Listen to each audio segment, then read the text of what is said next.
This episode may contain content of a graphic nature, including descriptions of physical and sexual violence against adults, children, and animals.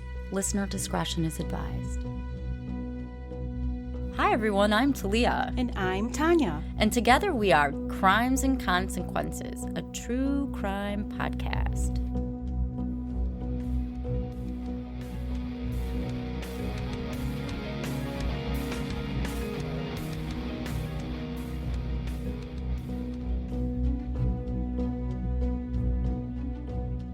Welcome back, everyone, to another episode of Crimes and Consequences. Welcome back. Yes, I'm here with my lovely co-host, Talia.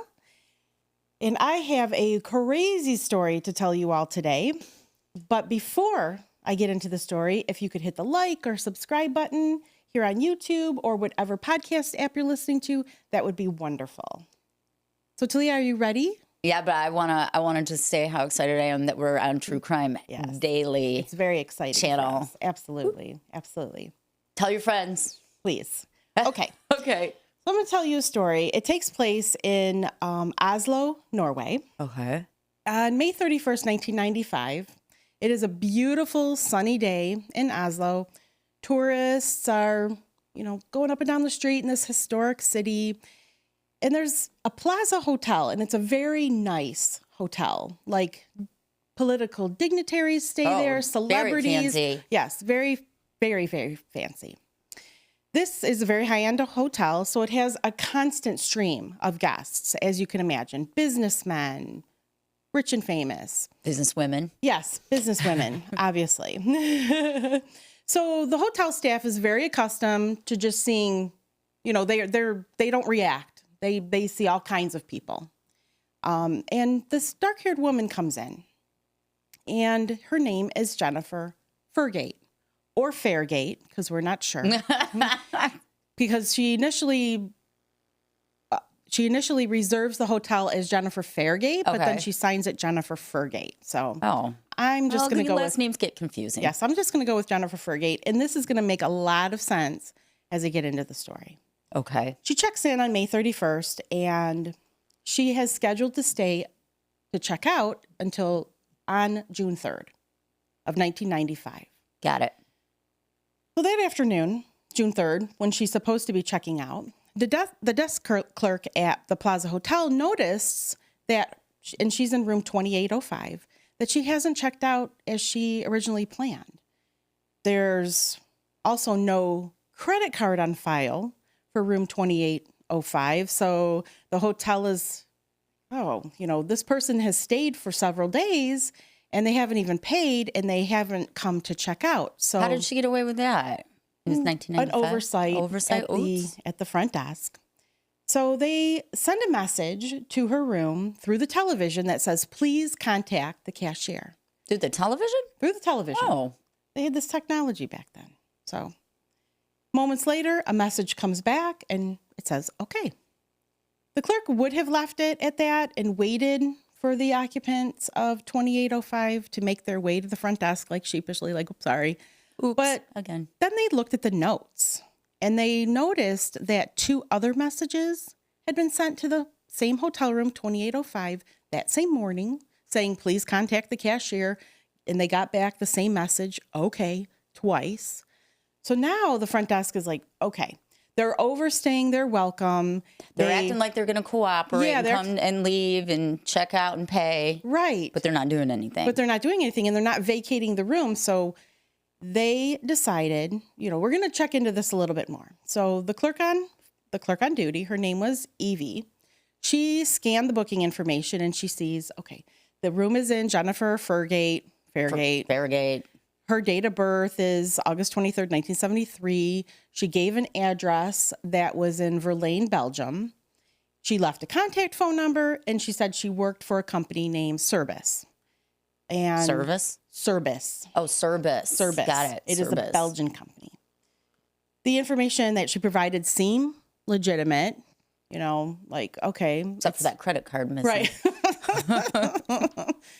So the day is wearing on, mind you, because I think checkout is probably a little bit later. So shortly before 7:50 p.m., the front desk clerk, Evie, she sent a security guard That's pretty late for checkout. I know. That's what I was thinking. I'm like, you It's usually like a have to be free out of day. there by That's like... free day. Yeah, you got to be out of there by like 11 a.m. Yeah. So she says, to the security guard, you need to go there and you need to either get them out of the room or have them give you a credit card, do something.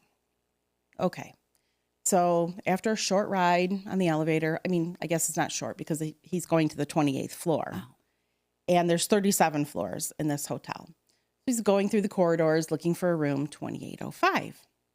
When he gets to the room, he said like just a weird feeling overcame him. A sixth sense? Yeah, sixth sense. The do not disturb sign was still on the door. And according to housekeeping, it had been there since Jennifer had checked in on May 31st. So the security guard gives 2 little knocks at the door. And, he's shouting through the door. He tells Jennifer why he's there. Stands back and waits for a moment. And thoughts just are going through his mind. Of course, because am I going to have a confrontation? Right. Is this person going to be compliant? What am I going to find when I open this door? Right. Like, am I going to have a problem? Or a body? Right. Well, seconds later, a single gunshot rings out of the room. So panicked, the security guard's like, oh, shit. I'm getting the fuck out of here. This party is over. Right. He tries the door. Of course, it's locked. Is he trying to I don't know. Maybe it's unlocked, but it's not. Okay. So not wanting to panic. I would panic. Hello? He doesn't want to panic the guests. He doesn't want to panic the other employees at the hotel because he has a 2-way radio on him where he could call. He instead decides to go back to the elevator, make his way down to the bottom, and go to the security office instead of calling for help, like I said. He immediately told his boss about what happened. Like, I heard this gunshot. So they called emergency services, which is 112 in Norway. The security guard and his boss, then head back upstairs to room 2805. What about just the police? There's a gunshot. Well, they did call the police, yes. The emergency services, yes. Right. So they're going to... I wouldn't go back up there. They're there. I don't get paid enough. I'm just a little security guard. They've got a gun, right? No thanks. Somebody had a gun, right? So they decide to go back up there for whatever reason. And the amount of time from when the security guard first left the room, like when he heard the gunshot, to when he went downstairs, they called and they came back up was about 15 minutes. So there was about 15 minutes where, the room, I guess, unattended. That's not really the right word, but you don't know what happened in the room after that. Okay. So they do not wait for the police to arrive. They instead, the head of security uses his master key to gain entry into the room. Okay. And what he found just made his blood run cold. Lying face up on the bed was a body of a woman who was estimated to be between the ages of 21 to 35. She had short black hair, blue eyes. She was about 5'2" and weighed about 140 pounds. And when she checked in, she had stated she was 21 because she gave that date of birth. That's right. She had died due to a single gunshot wound to the forehead made using a Browning 9mm pistol. And the way her body was laying on the bed, her legs were hanging off the bed. So she had like she was sitting up on the edge of the bed maybe. And then the gun was resting in her right hand on her chest. The hotel door had been locked from the inside, just to let you know. There was a double lock on the inside. So like a chain? There was, like a bolt, the deadbolt, and then I think there was another lock. Thing, yeah. Something like that. Right. Something like that. They were able to get in with the key card like security was. So there wasn't a chain. There wasn't any indication like something had been broken or like that thing you... Yeah, that's what I'm thinking of. Yeah, swing over. Like, whatever that's called. But it was described as a double lock from the inside. All right. So police arrive, and to them, all signs point to suicide, which is, I guess, not uncommon in hotel rooms. So the officers began looking around to see if they can find anything interesting that maybe would help them identify the woman. As I told you, the shot rang out at a little after 7:50 p.m. And as police are investigating the scene, they realized that shot was probably the second of 2 shots that were shot in that room. How did nobody hear it's a hotel. What are soundproof walls? I thought the same thing because this story is very, very weird. Just to let everybody know, like it's an odd story. There was a practice shot, it seems, that was shot through a pillow into the bed. Oh. And that shot was beside Jennifer's body, like possibly a test shot to see if the pillow would work as a silencer. Maybe. So maybe that's why nobody heard it.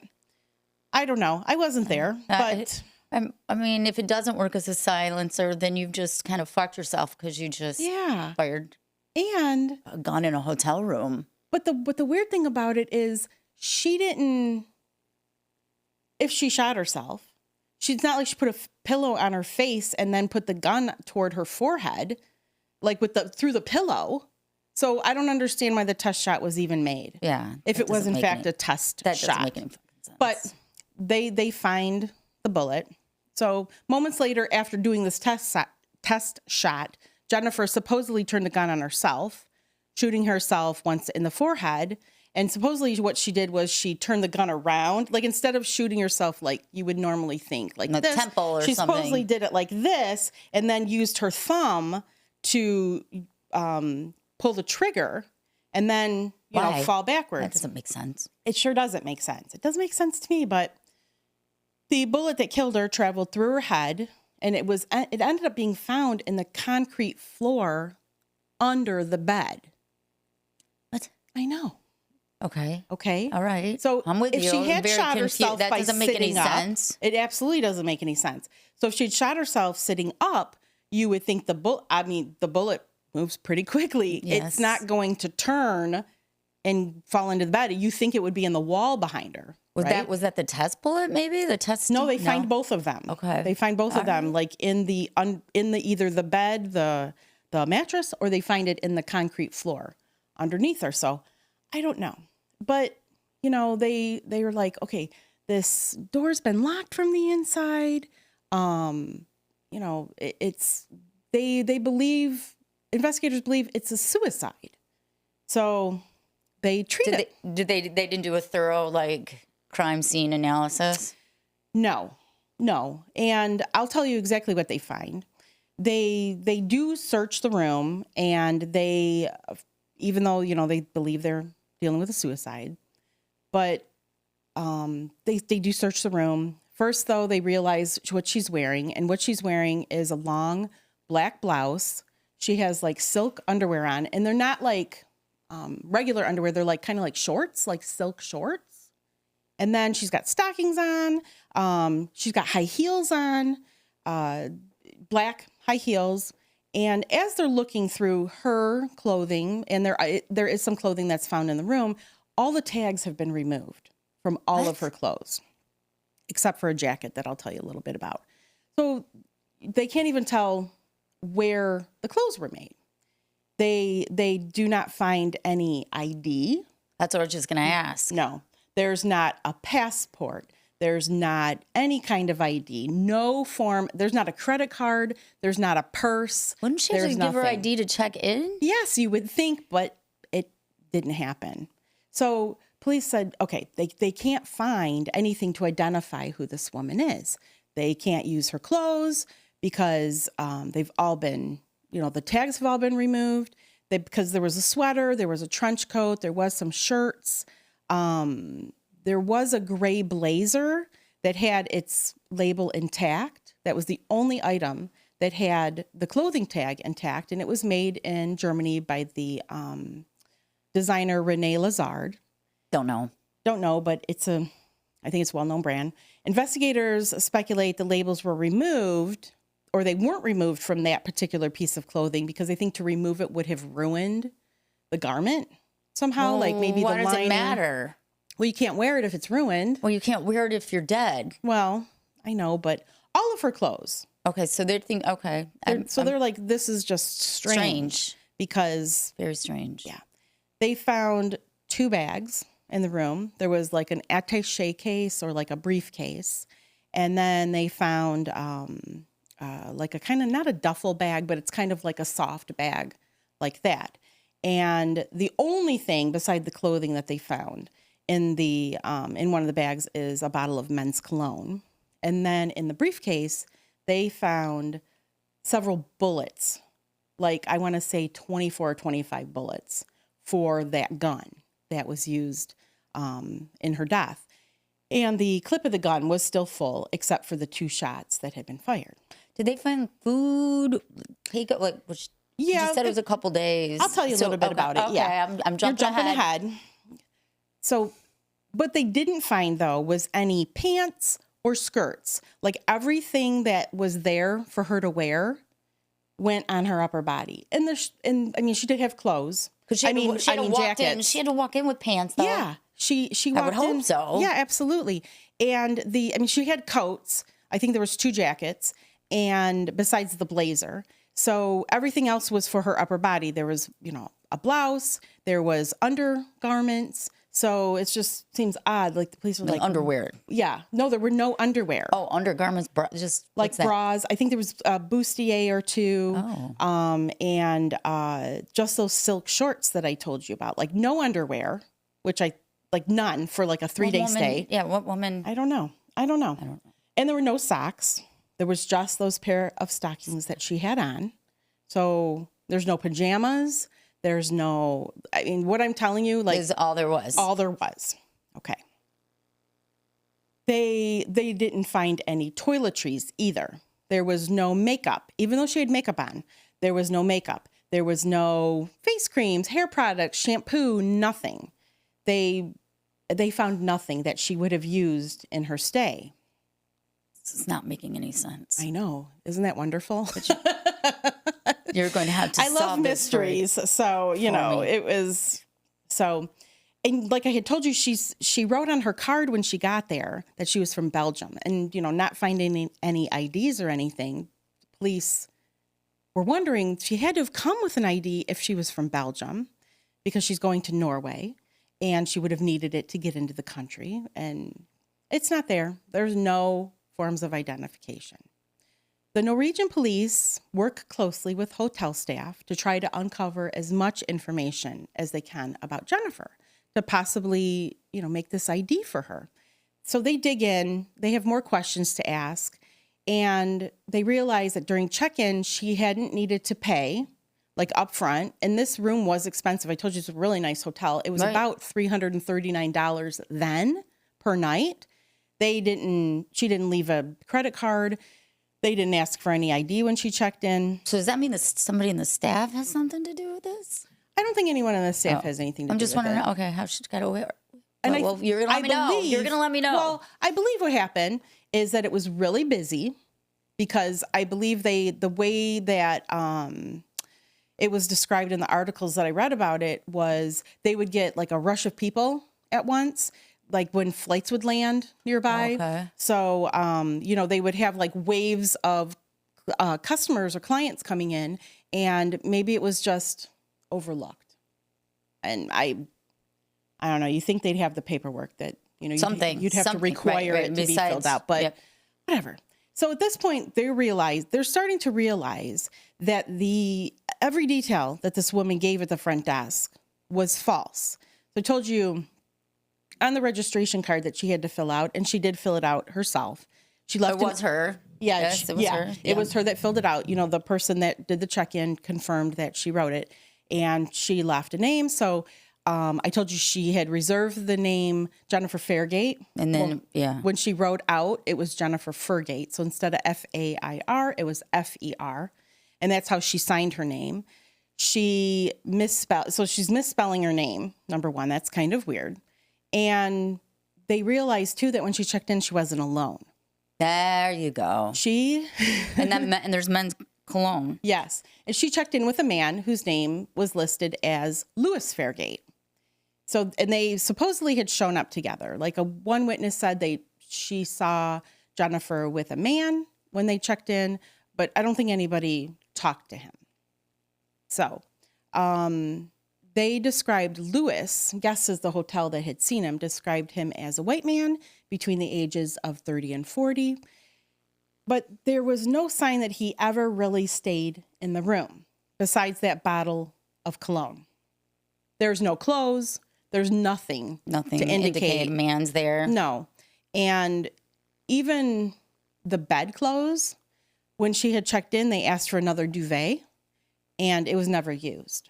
So when they went and investigated the room, it almost looked like, too, that nobody had slept there. Like, this is so fucking strange. I know. What?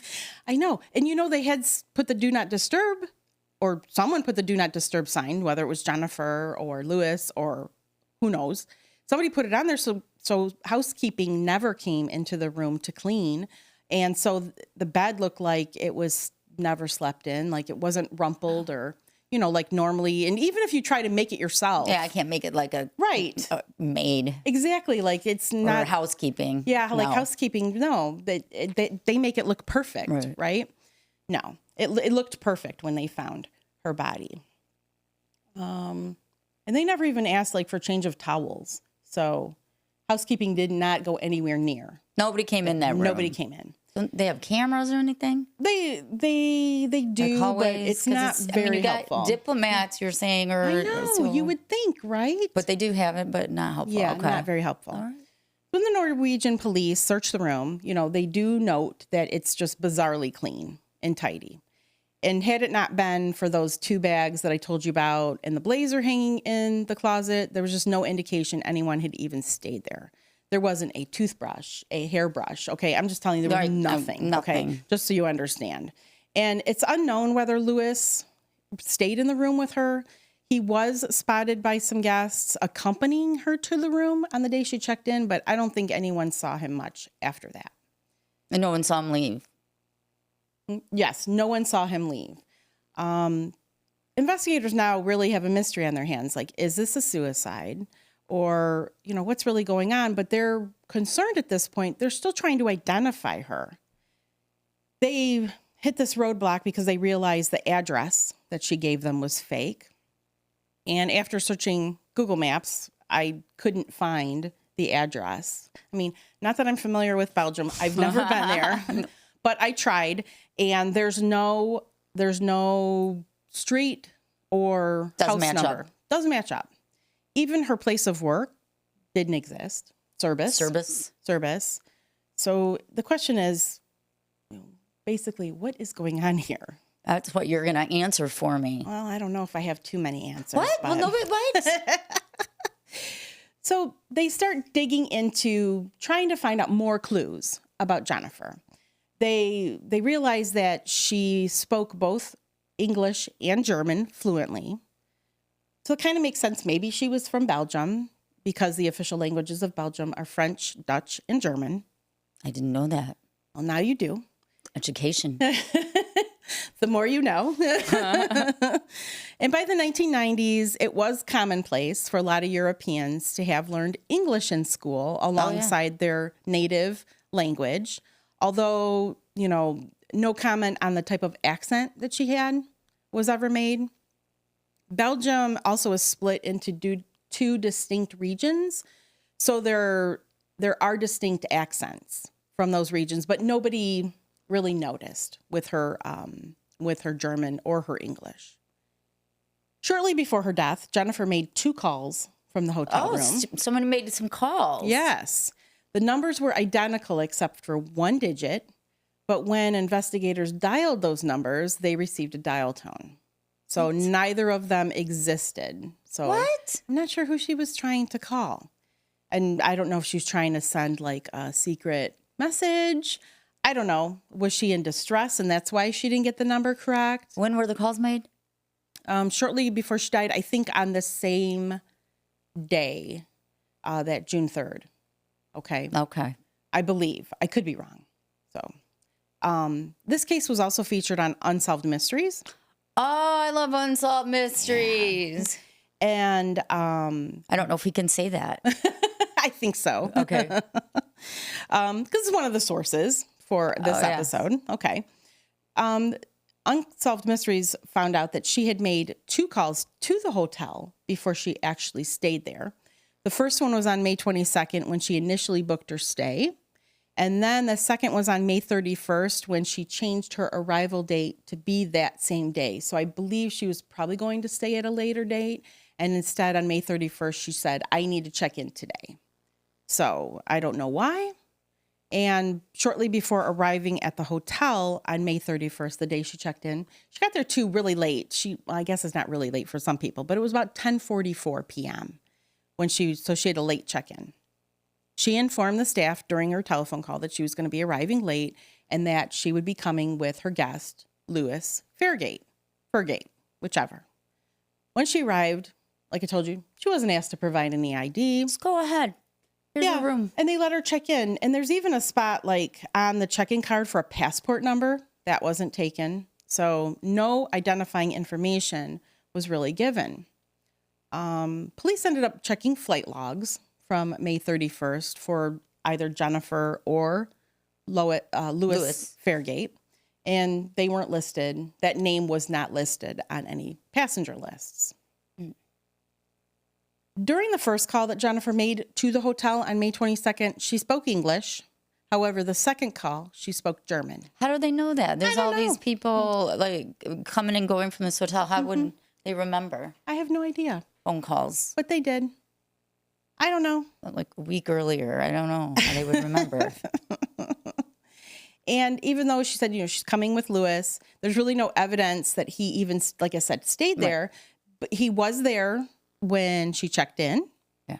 And you had mentioned food, and there really was no evidence that really anybody ate anything in the room, except there were a few bags of chips that were open, and there was soda, pop. Coca-Cola. Pop. That there Can were. You say that? I know. We're not getting sponsored here. In the room. And then she did order room service at one point that I'll tell you a little bit about in a little bit. So there was one meal that she ordered, and that even leads to weird mystery questions. So I'm going to get into it. Investigators didn't initially look at the CCTV footage in the initial days after her death because they were working with the assumption that she had taken her own life. So they didn't initially check them out. Days after her body was discovered, that's when the autopsy took place. And in her autopsy report, the medical examiner noted that she probably wasn't 21, as she had stated on the sign-in card. They figured she was probably somewhere between 25 to 31. Another thing puzzled the coroner as well. Her hands had no blood or gunshot residue. Well, okay, that's a problem. Yeah.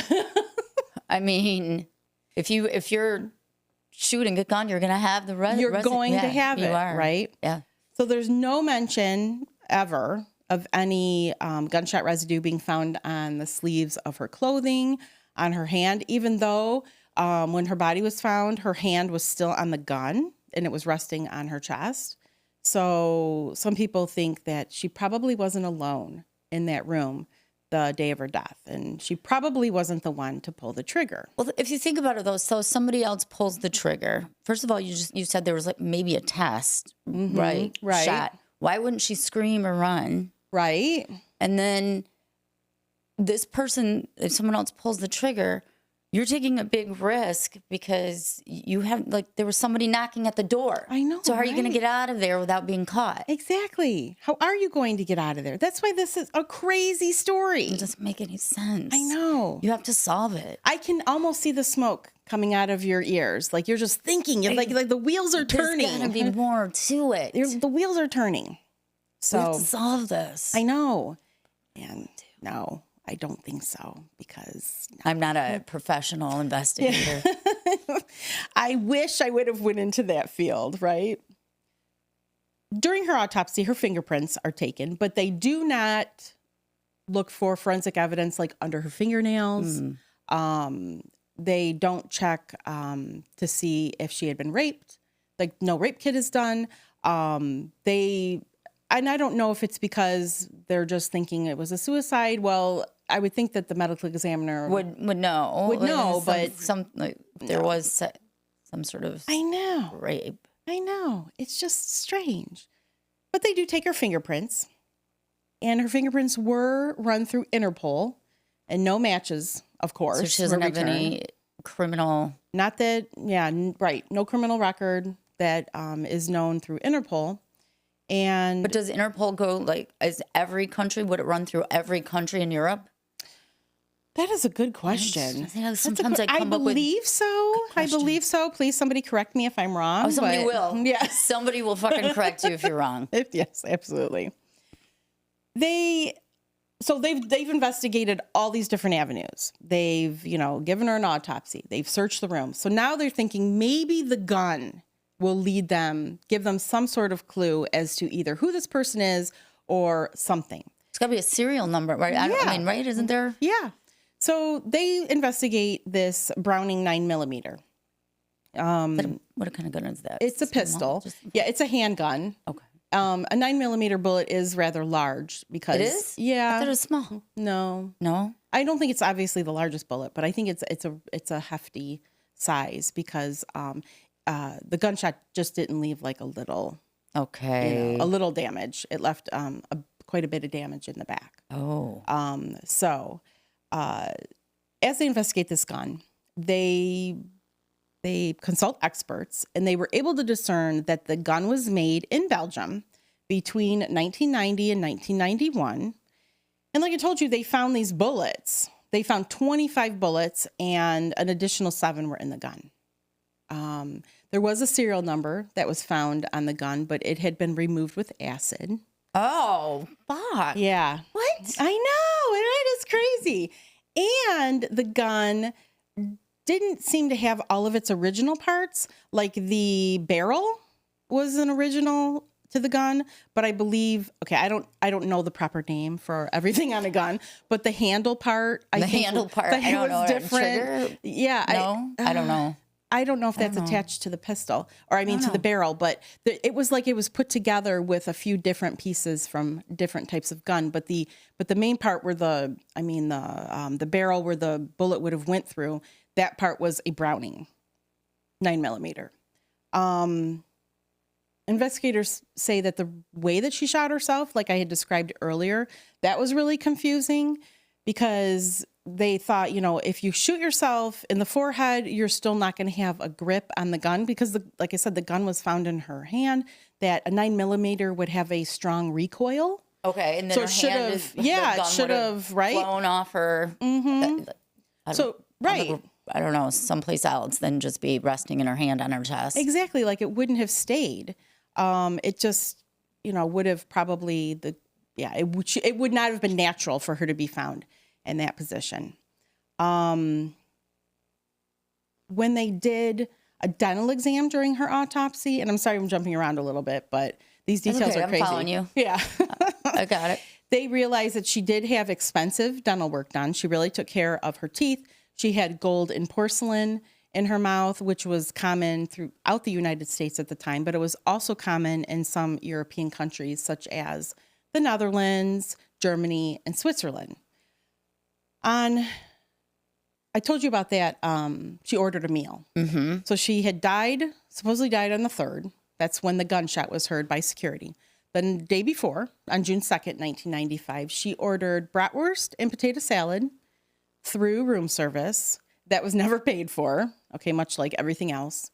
And according to the coroner, the bratwurst was undigested, which points to 2 different possibilities. Either she died the evening of June 2nd and not the 3rd when security heard the gunshot, or she left the bratwurst sitting out for a day and ate it on June 3rd. Gross. Right?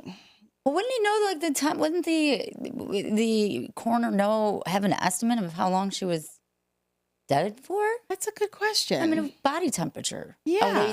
Maybe they didn't. I don't know. Maybe they didn't care. I don't think they thought she was a suicide. I don't think Right. Okay. They really didn't do all the things that you're thinking. So I don't know. Did she let the food sit out for a day and not eat it? I hope not. I know. Right? Bratwurst. I don't know. Sitting out for a fucking day. No. No. I know, right? So why is it all digested? It should have been Not digested. undigested. Yeah, Yes, it should undigested. have been digested and gone, but it was undigested in her stomach when they did the autopsy. Well, whoever Jennifer was, or whoever killed her, obviously has gone to great lengths to conceal her identity. And this case just fascinated Norway when it happened. I mean, I'm fascinated, Yeah, and it's I like need 28 some years answers. later, right? You got to give me some answers. I know. There was great public interest, but nobody ever came forward to claim her. Information about her case was additionally broadcast in Belgium, but again, there was no results. No one in the world recognized her. I know. This is bizarre. So, while searching through other guest records from May and June of 1995, Norwegian investigators came across another guest who claimed to have been from the same area that Jennifer said she was from in Belgium. And this man is known only as Mr. F. Mr. F. F like Fairgate.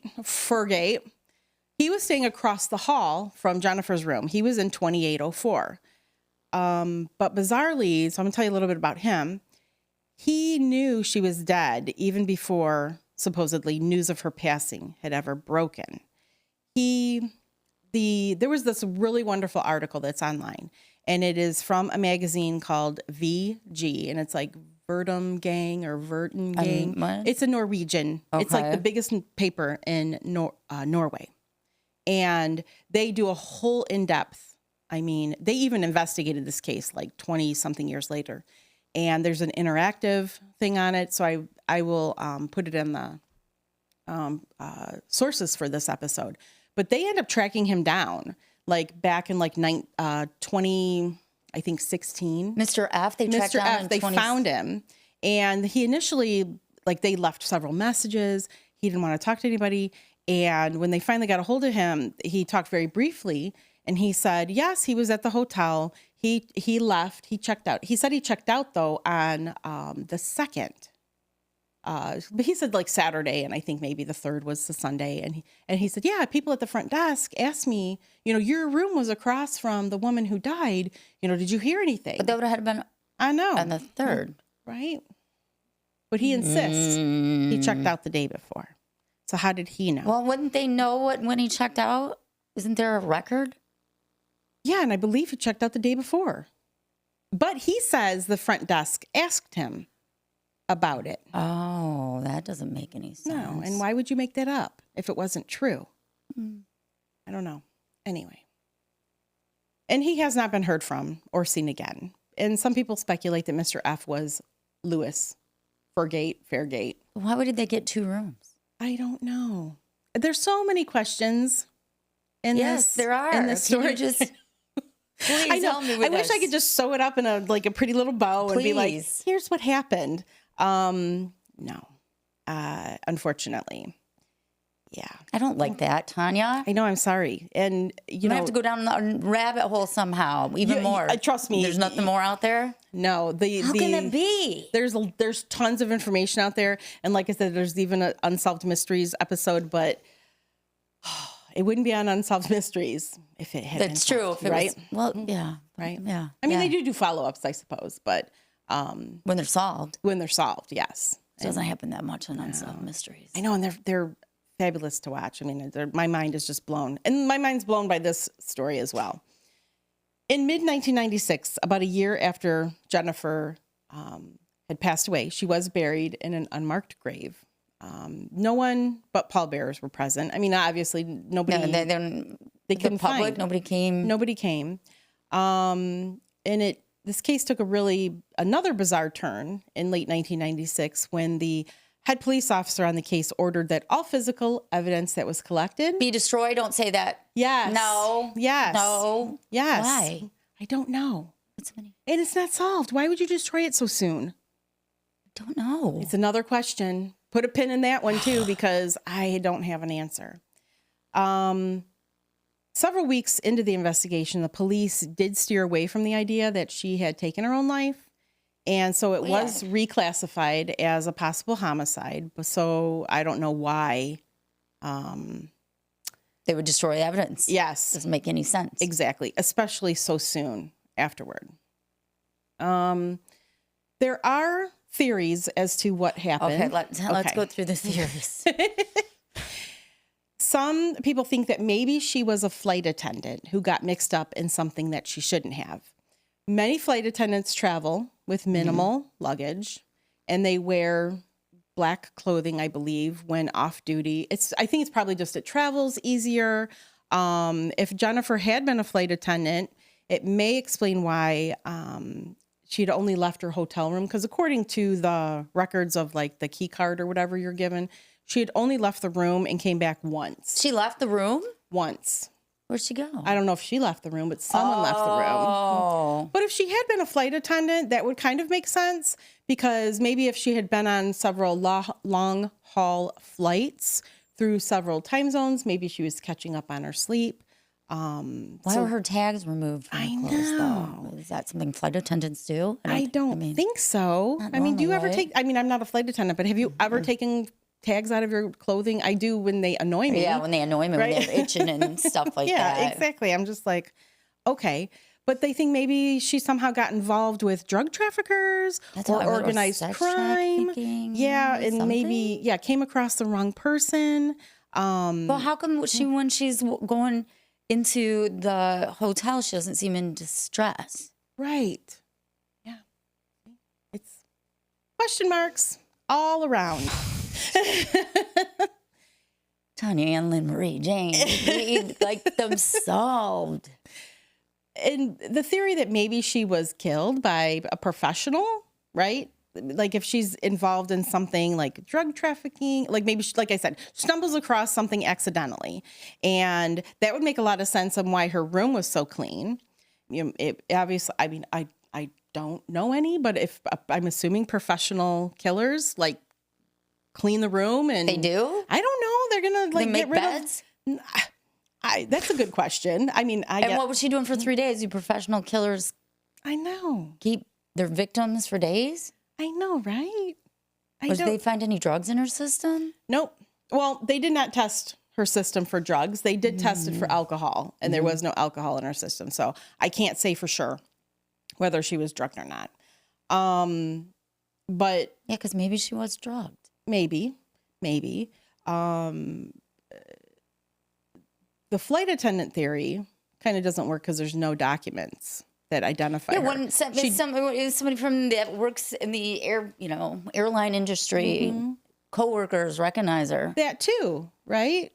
So I don't know, but if she had been killed professionally, obviously the cleaner or whatever would take the bullets. I know. Why is there a bag full of bullets in her room? And leave the bullet, like, why is there a bullet under the bed? Yeah, right. But then she also has a briefcase full of bullets. Yeah. Remember I told you it was like 25 bullets. Yeah. Why does she need so many bullets? I don't know. I know. Oh, that's a good point. Right? Or why were they left there? I don't know. Oh, no. Another popular theory is that she was a government spy who was assassinated. The ones that have reviewed, some people that have reviewed the original documents think that the way that she didn't kill herself and that the way she was killed was that she was held down on the bed, like laying down, and someone was on top of her and had her their knees on her shoulder. She's pinned down. She's pinned down, and then they shot her in the forehead. But there's no sign of a struggle. But then like she could have been drugged. Yeah, if she had been drugged, it's a possibility, right? And like I said, the coroner didn't check. It's also they think maybe she was a spy. Yeah, a spy. Yeah, a spy, and I guess it's common practice for government agents to remove tags in your clothing. I did not know that. To avoid being identified, because maybe the tags in your clothing, you're be able to identify where you bought them, and maybe but she left that one tag. But you said it would have ruined it. And I mean, even in her shoes, like her shoes, they had said made in Italy in them, but there was no identifying tag of where they were from. But so as they're investigating evidence, that has been uncovered suggests that maybe she had been born or grew up in Germany. Yeah. And so during that time, they think maybe it was East Germany, and I'm not sure exactly why they think it was East Germany as opposed to West Germany, because, this is before the Berlin Wall came down and Germany was unified. So this is 1995 when this is happening, and I understand, this is right when all of that was happening in history, where the Berlin Wall came down just a few years prior. Yeah. So they're thinking maybe there was still like Soviet spies that were present in, Germany, and they were working for the new government, and maybe, she was a spy. But if she was a spy, why was she in Oslo, Norway, and why was she killed? So if maybe Lewis was her partner, like in the spy game, right? This is getting deep. I don't know. These are theories, partner right? In the spy game. Yeah, and maybe did she cross him and he killed her, or did she know too much? Who knows? Like, that's another theory, that maybe she was a spy for someone. In 2016, her body was exhumed and additional DNA samples were taken. Despite, though, advances in modern forensics, no matches have ever been made. What? But science has proved further clues to her identity. Scientists determined she was probably German. Yeah. And they determined that by science? Yeah, and that she was about 24 years old when she died. And how it was explained, okay, I'm not a scientist. I'm a lawyer. Either. I'm a lawyer, just so lawyers. I'm gonna stumble through this stupidly because I don't know all of the proper scientific terms. But through listen, I do remember the term. It was through carbon isotopes that were present in her teeth.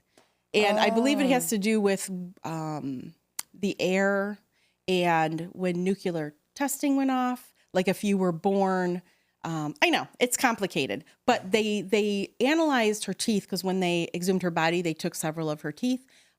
They could figure out that she was probably grew up in Germany, and they can figure out how exactly old you are, give or take a year. And they determined she had probably been born in 1971 or 72. So she was about 24 when she died. They did run her DNA through Interpol. Yeah, you said, like I said nobody out there. No, and so no one's even come forward, right, to claim her. And they have done like a beautiful artist rendition that is the on the cover of this week's episode. And I haven't seen it yet. You haven't seen it yet. They do a face shot, and the same artist did a body shot. Also, there was an artist rendition of like a real life photo of what she looks like. It's not an autopsy photo. Well, it's a composite, right? It's a composite, and it's it's not like a full on like photo, but it's like I know. I'm sorry, I'm saying it way too much, but it's more from the side. But she does look like the composite photo a lot. So who knows? I can't believe nobody has come forward to claim her. That's sad. Yeah. That's really sad. Yeah. One last theory I'm going to leave you with. Okay. Is that maybe, I think I did tell you that she was a professional assassin. But I told you she was a spy. Another theory is that she was a professional assassin. And, wow. Yeah. 24-year-old professional assassin. I know, sounds really badass, what right? What the hell? Right? Like what do you do for a living? I'm a professional assassin. Well, I'm sure she had to say, if she was an assassin, I'm sure she'd have to say, I'm a flight attendant. I'm a secretary. I'm a flight attendant. I'm, whatever. But then again, maybe she was just really depressed and killed herself. I don't know. I don't think that's what happened, though. There'd be the residue, the gunshot. Right. But then how was her hotel room locked from the inside? And where are her pants? I know. And underwear. Yeah, I don't know. It's the craziest story. So, but if somebody watches this or hears this and it kind of like, I think maybe I knew who she was. If you have any information, you can give journalist Lars Christian Wegner of the Verdens Gang. That's that newspaper that I told you, VG. His number is 4722000306. What? It's in Norway. It's in Norway, girl. It's not like our phone numbers. Or you can email Jennifer at vg.no, the country code NO for Norway. Oh. So now you're going to leave here and you're like, what the hell? You're going to be thinking about Jennifer Fergate for the rest of your life. And trust me, there is a rabbit hole that you can go down. Yeah. Because I went down it. I've spent hours. Wow. Hours on this case. We need to figure out who she is. Yes. We have to. Yes. And I'm just surprised, like, they haven't done familial. Well, I thought that's DNA? what I thought you said they did. I don't think they've done that. I thought you said they did. No, I don't think they've done that. I think they've run her specific DNA through systems and they've tried to find her. But not. Yeah. Okay. So maybe they still have to do that. It would be nice. That's what I was thinking. How could nobody even like there has third to be cousin, someone. Somebody. I know. I mean, my 23andMe, I've got like 6 cousins and stuff like that. Somebody, right? I don't know. But anyway. Well, we don't have all the answers. I wish I did because this is a fascinating story. Fascinating. I just hope she gets identified someday. Someday. And the people at VG are really invested in this story. And if she could get identified, then it would increase the likelihood of we could figure out what happened to her. What happened to her. Happened. But That's maybe horrible. somebody doesn't want her to be identified. A government agency. I don't know. Look, I'm being all conspiratorial here. Yeah. Maybe. I don't know. I mean, if she was a spy or if she was an assassin, I'm sure, I don't know. They did stuff to make sure she was never identified. But anyway. You think that they would have destroyed, I mean, I'm not trying to be gruesome, but her face or something to help, and fingerprints. But I guess that there is no connection. Like, they can't trace it. I don't know. I don't know. I don't know. I know. Anyway, well, thank you all for watching and listening to this week's episode. We really appreciate it. Before we go, just a little housekeeping. Okay. Don't forget to hit the subscribe, like, follow button on whatever app or YouTube or wherever you're watching, listening to us on. True Crime Daily. Yes, True Crime Daily. That would be helpful. If you would like to hear more episodes, because Talia and I have a Patreon channel. Yes. Or Patreon account. I don't know what the right word is. But you can go to Patreon, patreon.com/TNT Crimes. Stands for Tanya and Talia Crimes. And you can find out more there. We release not only a free episode like what you're listening to and watching today, but we also release an episode that is only for Patreon members. Or you can also subscribe through Apple. To our Apple channel, and you get the same episodes that are also released weekly for a small minimal fee. A little. You can go to our website, crimesandconsequences.com. We are on social media, Facebook and Instagram, at Hardcore True Crime. And I believe that's all the housekeeping. That's enough. That's enough. But we want to thank True Crime Daily. Yes. For letting us be on their channel. Yes, we really appreciate it. And we hope you love this episode. I did. We have 200 plus more. So check us out if this is the first time you're checking us out. Yeah.